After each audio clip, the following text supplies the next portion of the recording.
UNACEF nace en 2007 y paralelamente la primera Ley Nacional de Tránsito con el objetivo de construir una política nacional de seguridad vial, promoviendo la circulación segura de todos los usuarios y la disminución de la cantidad de lesionados. ¿Por qué se crea? Antes del 2007, existía en Uruguay una disparidad de criterios para encarar la problemática del tránsito y la seguridad vial. Los datos sobre la siniestralidad vial en el país no eran confiables. La principal causa de muerte de los jóvenes en América Latina son los siniestros de tránsito. En 2024 fallecieron 434 personas en siniestros de tránsito. El año pasado se registraron 21.597 siniestros de tránsito en los que fallecieron 434 personas, 12 más que en 2023. Del total de fallecidos, 8 de cada 10 fueron hombres, principalmente de entre 20 y 24 años. ¿Cuántas veces se habló de que hubieran 3.500 graves el año pasado? O, como decíamos, los 422 fallecidos o 25.000 lesionados. Ese costo social que tiene el país se puede evitar. Ahora, se puede evitar si se establecen políticas adecuadas. Casi el 40% de los fallecidos se registró entre las 20 del viernes y las 8 del lunes. Eso no es por casualidad. Si tú vas a la página web, no hay un plan. No hay un plan departamental. No hay un plan nacional, no hay una meta propuesta. ¿Qué es lo que pasó con UNACEF que desapareció de los medios? Las cifras reflejan un incremento general de cerca de 6% en el total de lesiones, así como aumentos en casi 3% en el número de fallecidos, alrededor de 8% en heridos graves y un 5% en heridos leves. Esa es la peor cifra registrada en todos estos últimos años y lo que se hace es totalmente insuficiente para bajar la tasa de mortalidad. Se ha abandonado una estrategia que permitía descender sistemáticamente y sostenidamente la cantidad de fallecidos en las vías públicas desde el año 2008 en adelante a una meseta que en definitiva lo que traduce es que no se están obteniendo los resultados esperados.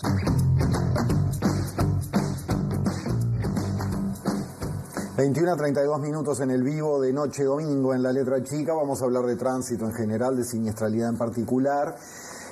Voy a redundar con algunas de las cifras que recién veíamos porque vieron cómo son las cifras, van pasando y vale detenerse en alguna y voy a agregar otras. La siniestralidad vial en Uruguay aumentó en 2024 un 5%. Total, 21.597 accidentes con 434 fallecidos según datos de la UNACEF. Se registraron aumentos en casi todos los segmentos. Fallecidos, 2,8% de aumento. Heridos graves, 7,8% de aumento. Heridos leves, 5,4% de aumento. Y para ver dentro de eso, la mayoría de los lesionados y de los fallecidos son hombres, son varones. 6 de 10 lesionados y 8 de cada 10 fallecidos. A nivel de edades, los más afectados son los jóvenes, como veíamos, de entre 20 y 24 años. Y el tema de las motos, el 64,9% de los lesionados y el 49% de los fallecidos circulaban en moto. Y para analizar qué es lo que nos dejan estas cifras y para entender también qué es lo que está pasando, es que recibimos al presidente de la UNACEF, Marcelo Meteguira, quien además hace más de 20 años que trabaja con cuestiones vinculadas al tránsito y al transporte. Bienvenido, buenas noches. Buenas noches, muchísimas gracias por la invitación y un gusto. Gracias por estar. Meteguira, ¿con qué se encontró cuando asumió como presidente de la UNACEF? Dijo, a ver, ¿cómo está la UNACEF hoy? Bueno, encontrar en sí estos datos que ustedes presentaban, ¿no? Con mucha preocupación, entrando en los datos más finos, ver, y ahí quizás alguna apreciación. La idea es intentar no comparar gestiones políticas en función de los fallecidos del tránsito, ¿no? No queremos entrar sin más, 2 más o 3 menos es una mejor o una peor gestión, pero sí trabajar sobre tendencias, ¿no? Y son claros, si uno analiza estos primeros datos, dejando afuera lo que fueron el año 2020 y 2021, producto de la pandemia, venía en un descenso las tendencias tanto de los siniestros como los lesionados, y después me empezó en una tendencia de aumento sostenida, permanente, que inclusive en el año 2025 esa tendencia se mantiene. Estamos cerrando la semana de turismo, estamos también casi en los mismos, falta el dato de hoy, pero venimos casi en los mismos números que el año pasado, que eran en alza. Y en el caso de los fallecidos hablamos de un estancamiento, ¿no? Si bien se miran los años, la cantidad de fallecidos, estamos hoy en la misma cantidad que en el 2019. Entonces ahí no podemos hablar de tendencia, si bien hubieron descensos y aumentos permanentes, hay un estancamiento que bueno, que hay que romper para generar que se vuelva a la baja en esa tendencia. En ese sentido, pensando en aumentos de siniestralidad o estancamiento en algunas cifras, ¿tiene hipótesis o tienen desde la UNACEB hipótesis o intuiciones acerca de las causas? Sí, nosotros creemos que ha habido la UNACEB dejó de tener el protagonismo que tenía en la opinión pública, en el debate público, en poner temas arriba de la mesa y de alguna manera, entendemos, generar esa discusión que te pone en tema, ¿no? Y cuando vos no tenés control, ¿no? Cuando uno siente que no tiene control, lo que hace es bajar la guardia. Y si bajo la guardia, de alguna manera aflojo un poco, ¿no? Y uno visualiza con mucha claridad. Hoy se está utilizando el teléfono de vuelta en la conducción, algo que había bajado muchísimo. Hay un montón de siniestros de tránsito. Ayer pasó un caso de estos que le voy a comentar. ¿Cómo puede ser que una moto despiste, la persona fallece, cero alcohol? Ahí hubo un elemento de distracción, no cabe duda, porque podés atribuir alguna cuestión mecánica, una vez, pero no sistemático, ¿no? Entonces, creo que el uso del teléfono está volviendo a ser un problema. El uso del chaleco no se visualiza en las motos. Miremos a nuestro alrededor que se dejó de usar el chaleco. Entonces, también les cabe a todo el mundo, ¿no? Cuando vamos con el ministro del Interior al Congreso de Intendentes a plantear, por favor, necesitamos fiscalización. Tenemos algunos temas puntuales, en el caso de las motos, no solo la seguridad vial, sino que también el tema de seguridad pública. Y no se ve un retorno de que exista esa fiscalización, ¿no? Entonces, insisto, en la medida que creo la UNACEB no ha estado presente dando estos debates, uno baja la guardia y bueno, creo que eso es parte de las dificultades que tenemos.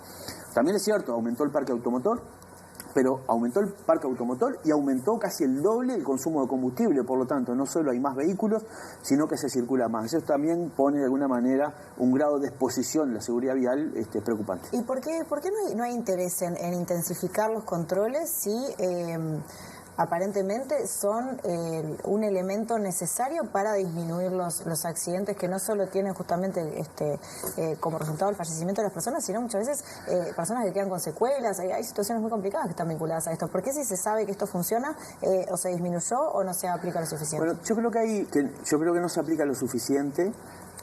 También el papel de la UNACEB, entiendo, me tocó estar del otro lado del mostrador, ¿no? Estuve en el gobierno de Canelón. Exactamente, y digo, el papel de la UNACEB, creo yo, es el de estar arriba de los temas de manera permanente. Sí ayudar, sí articular, sí acompañar, sí trabajar, pero también exigir, ¿no? Entonces yo creo que ahí, así como a veces le pedimos a la gente que nos den una mano en las distintas temáticas, también a las instituciones hay que estarles arriba y pinchándolas para que no bajen la guardia. Estamos en un momento electoral, político.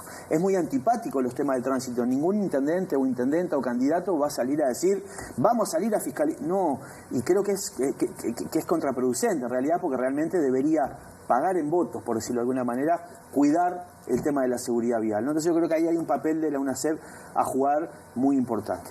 Después hay otros elementos más, ¿no? No solo la fiscalización resuelve los temas de la siniestralidad, no solo.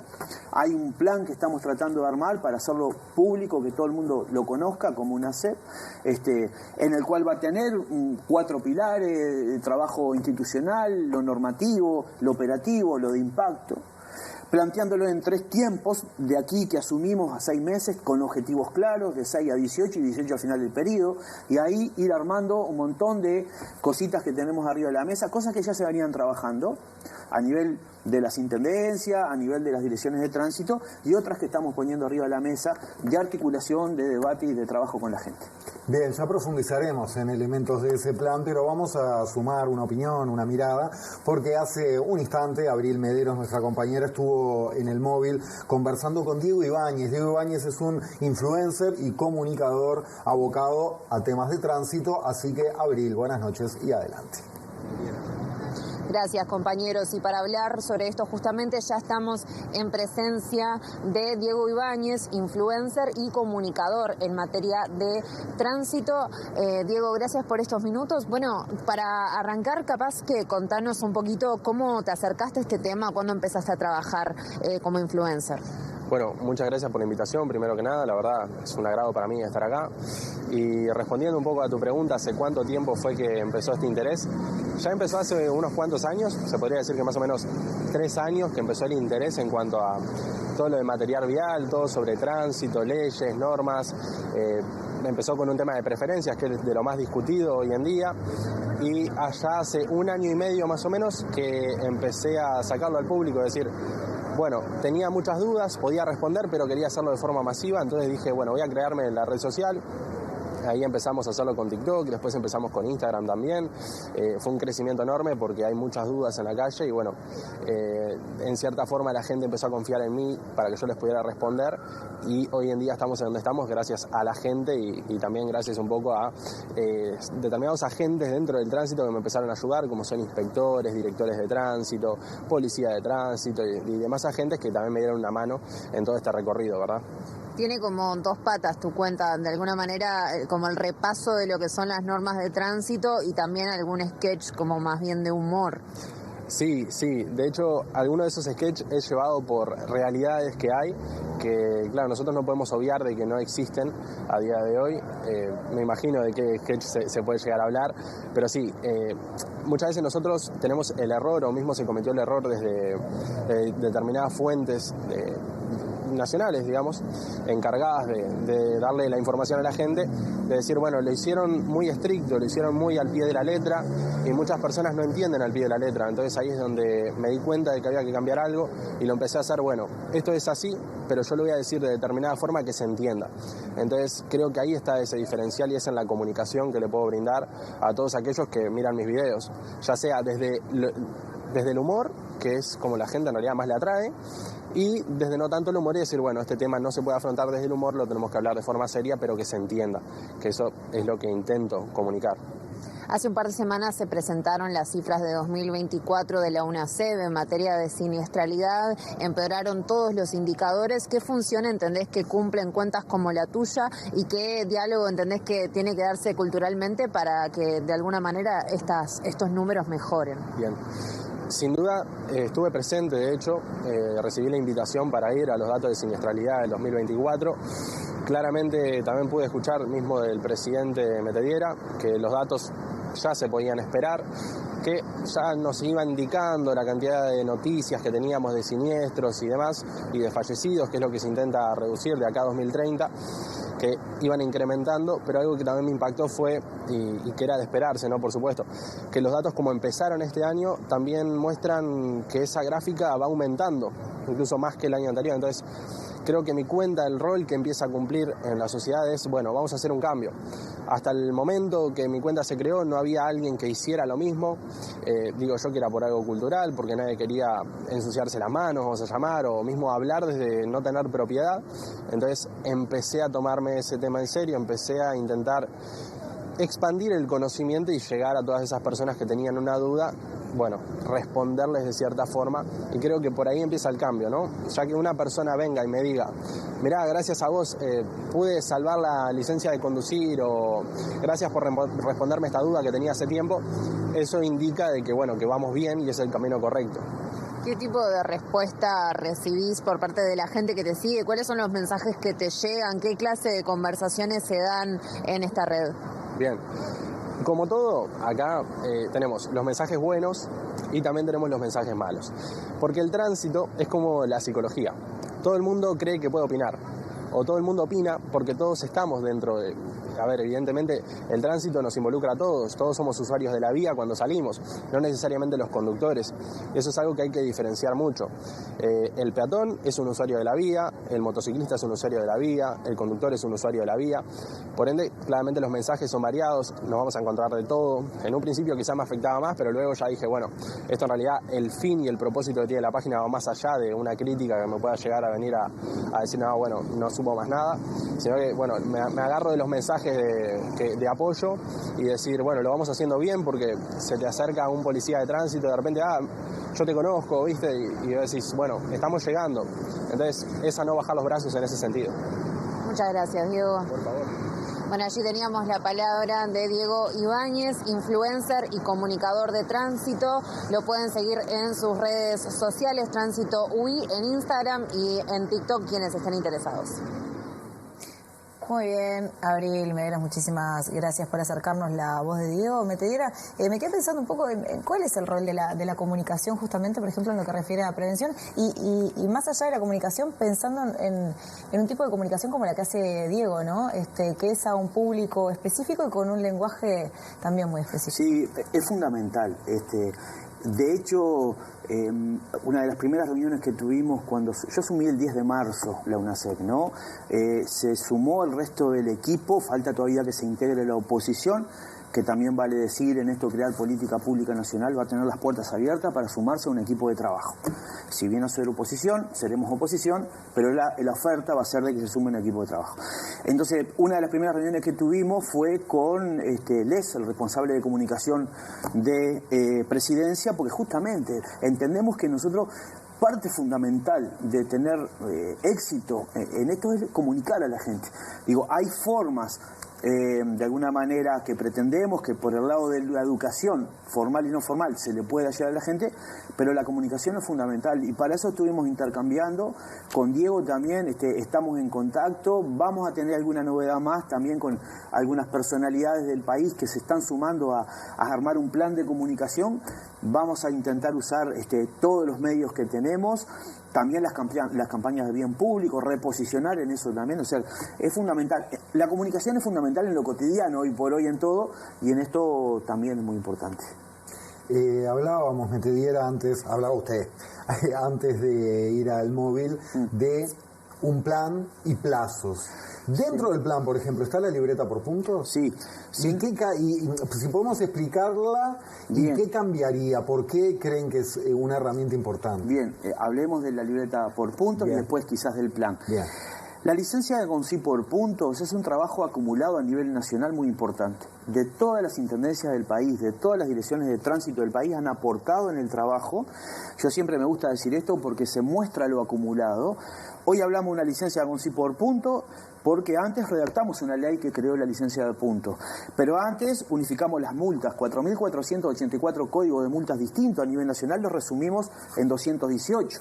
Pero antes generamos el certificado de antecedentes. Pero antes creamos la licencia única nacional de conducir, el permiso único nacional de conducir, porque como ustedes bien mostraban en el arranque, un planito de Uruguay con 19 pedacitos, así era también la licencia de conducir. Y pasaba aquello de que por algún motivo no sacabas la licencia de conducir en un departamento y ibas al otro, ¿no? Entonces, la unificación, que además nos trajo de la mano el teórico de manera informatizado, aleatorio, se terminó aquello de las preguntas en el kiosquito, ¿no? Es una realidad nacional.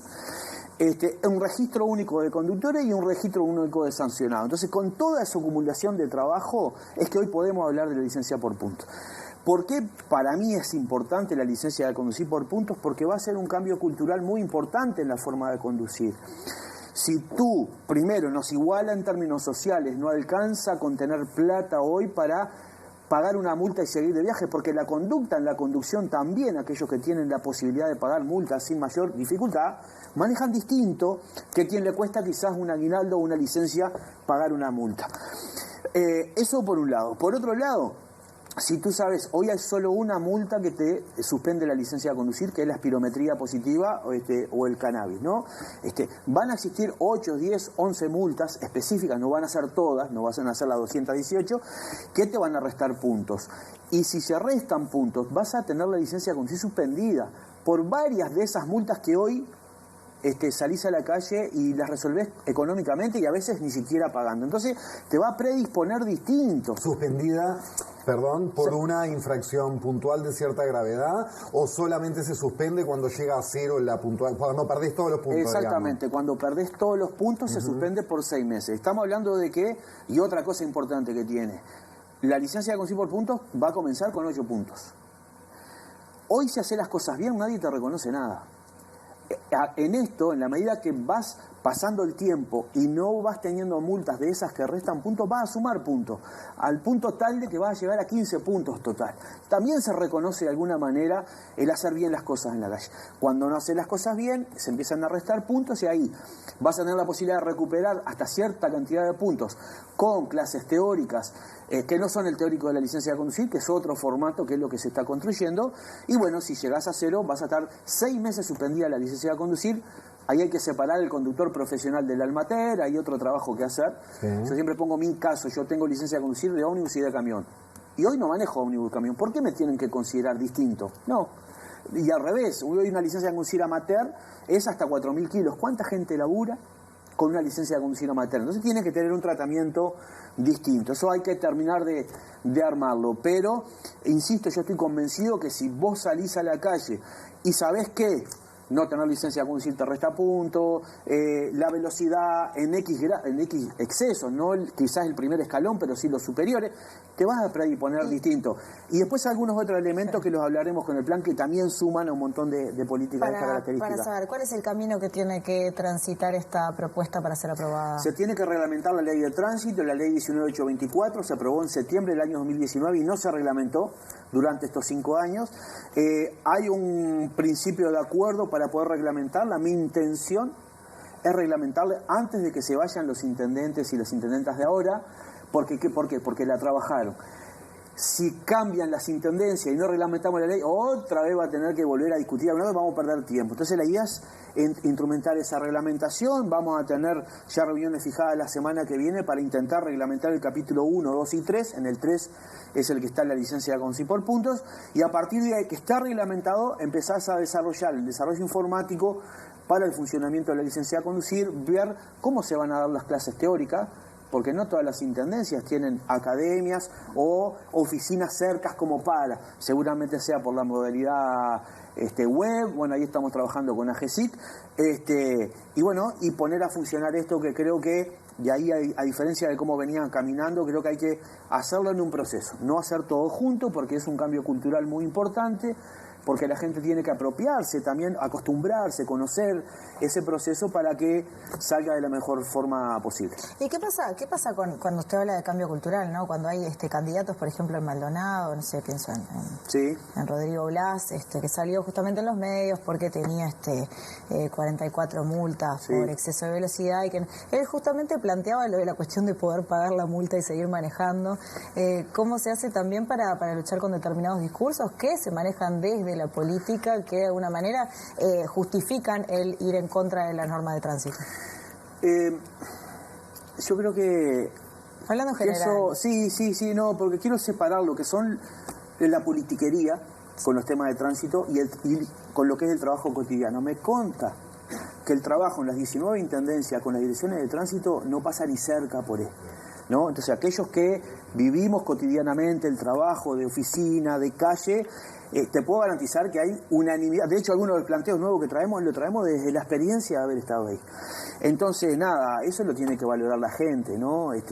No está bueno decir, como pasó en algún otro momento, tengo 44 multas, igual pago y sigo, o otro que decía, yo ando a 150 porque recorro el país. No, esas cosas no ayudan a esta problemática que tenemos. No es tomar conciencia de que hoy por lo menos una persona se va a morir en el tránsito, de que hoy por lo menos 59 siniestros de tránsito vamos a tener y que por lo menos 75 personas van a quedar lesionadas. Entonces yo creo que eso, en términos de debate público, lo tiene que juzgar la gente. Obviamente a uno le hace ruido. Sí, me acordé del senador da Silva, por ejemplo, un día en Desayunos Informales, yo quedé patitieso cuando dijo estaban hablando de los radares y de aquella polémica, y dijo, yo no ando por la ruta fijándome cuál es el límite de velocidad y andando por debajo, y agregó, nadie maneja así, a lo cual no me acuerdo quién de las colegas del panel le dijo, perdón, senador, sí, yo manejo exactamente así, fijándome cuál es el límite y tratando de no superarlo. Ahora, hay una cuestión evidentemente cultural de fondo que no es patrimonio de personajes puntuales. Y decía usted, Metediera, hace un rato, esto puede quitar votos. Hay una cuestión cultural muy enquistada en que la viveza de violar las normas supera el deseo de cuidarnos entre todos. No sé si es paloma el razonamiento que estoy teniendo, pero son muchas muertes, muchas lesiones graves. O sea, nos cuesta a nivel de mayorías en nuestra sociedad hacer ese clic. ¿Lo podremos hacer? Bueno, para eso queremos intentar trabajar, ¿no? También hay que conocer la realidad de cada lugar. Entonces vos tenés que abordar la misma temática de distintas maneras. Yo no puedo ir con la receta canaria a Rivera, no puedo. Porque tiene otras lógicas de movilidad, porque tiene frontera seca, porque la idiosincrasia es distinta. Entonces, tenés que armarte un plan en el cual lo abordás de manera territorial y vas sumando. Esto, yo digo, en el tránsito no hay un tema de magia, no hay un tema... A veces te preguntan, bueno, ¿y qué va a hacer para resolver tal cosa? Mirá, la verdad, con el acumulado que tenemos, la experiencia, con el trabajo que se ha hecho por mucha gente, vamos a apostar a esto. Pero no hay una cosa que diga, con esto está resuelto todo el tema, ¿no? Entonces... ahí es donde tratamos de armar este plancito que decía, que tiene que ver con la licencia de conducir por punto, con reglamentar la ley de tránsito, con discutir en la educación pública, formal y no formal, los temas de tránsito, porque yo les pregunto a ustedes, ¿quién le dijo en algún momento, o mejor dicho, cómo le puedo pedir a alguien que cambie una conducta que no conoce? Entonces, y cuando hablamos de movilidad, lo decía Diego recién, cuando salís de tu casa interactúas con la movilidad, como peatón, porque hablamos de movilidad, enseguida pensamos en auto y en licencia de conducir. No. Y el ancho de la vereda te condiciona, o el estado de la vereda te condiciona tu movilidad. ¿Me explico? O sea, hay un montón de elementos que hay que discutirlo. Entonces creo que la educación formal y no formal es un puntual. La fiscalización, educación formal y no formal, sí, pero no solo. Fiscalización, sí, pero no solo. Volver a convocar la Junta Nacional de Seguridad Vial, que no se convoca desde noviembre del año 2021. ¿Por qué? No sé. Pero ahí funciona con Congreso de Intendentes, Presidencia y varios ministerios, con política, salud, cultura, transporte, interior. Eso ya se va a convocar para este año. Sí, ni que hablar, porque es... insisto, llegó el último ciclista, estamos terminando de armar el equipo, presentamos los datos, porque no podíamos no haber presentado los datos para arrancar la gestión, que se tenían que haber presentado en febrero. Entonces, bueno, ahora arrancamos fuerte con la reglamentación de la ley, con la convocatoria, porque también hay que hacerle conocer a los distintos ministros, ministras y sus secretarias, decimos, esto está acá, esto funciona, meterlo para adentro de alguna manera en la temática para que ayuden. Entonces, convocar la Junta Nacional de Seguridad Vial, trabajar con fuerza para concretar la Fiscalía de Seguridad Vial. Hoy un tema de picadas, ruido molesto, moto, haces un operativo, lleva mucho trabajo previo. Juntás las pruebas, va a la Fiscalía. No hay sanción, porque tienen tantos otros problemas que no lo juzgan y se pasan los 6 meses en un cajón. O a veces, que da un poquito de bronca, el fiscal o la fiscal dice, bueno, porque una de las 5 faltas es no tener licencia de conducir o no tener documento habilitante. La pena que le da la justicia es, vaya a sacar la licencia de conducir. No. Esa es la obligación. Entonces, para quien trabaja en los temas del tránsito, es importante poder lograr tener esto. Datos abiertos, trabajar en el territorio, bueno, y tener un plan que se conozca para que intentemos traccionar desde todos los aspectos, desde lo social, desde lo institucional, con distintas políticas. Una última, cortita, pero porque me quedó la duda hace rato. En esta importancia, usted hablaba de la estrategia mirando los diferentes territorios. ¿También tienen que implementar una estrategia comunicacional con perspectiva de género, teniendo en cuenta que 8 de cada 10 fallecidos son varones, por ejemplo? Sí, tenés en los lesionados, la edad es de 20 a 24 hombres y mujeres, pero en los fallecidos de 20 a 24 son hombres y de 24 a 29 son mujeres. Estamos coordinando con el MIDES y con el INJU para trabajar directo en sus lugares naturales, también con los jóvenes del PCNT. Queremos ir a abordarlos desde los lugares, y política de género va a haber alguna novedad porque es parte de lo que plantea la Secretaria General Ejecutiva, Fernanda, de los temas de género y territorial tienen que ser transversales a todas las políticas que llevemos adelante. Bueno, Marcelo Metedira, presidente de UNACEF, muchísimas gracias por acompañarnos. Muchas gracias a ustedes por la invitación, un gusto. Muy bien, y como cada domingo hasta ahora, nos vamos retirando, Sarasola. Nos vamos retirando. ¿Qué se viene en la pantalla de TV Ciudad? Cuéntemelo todo. Último capítulo de la Feria Ángel, ya en la pantalla, y media hora después el profe Piñeiro va con sus ideas cruzadas y sus charlas de siempre. Muy bien, a ustedes muchísimas gracias por acompañarnos como cada domingo. Nos volvemos a encontrar en una semanita nomás. Que descansen.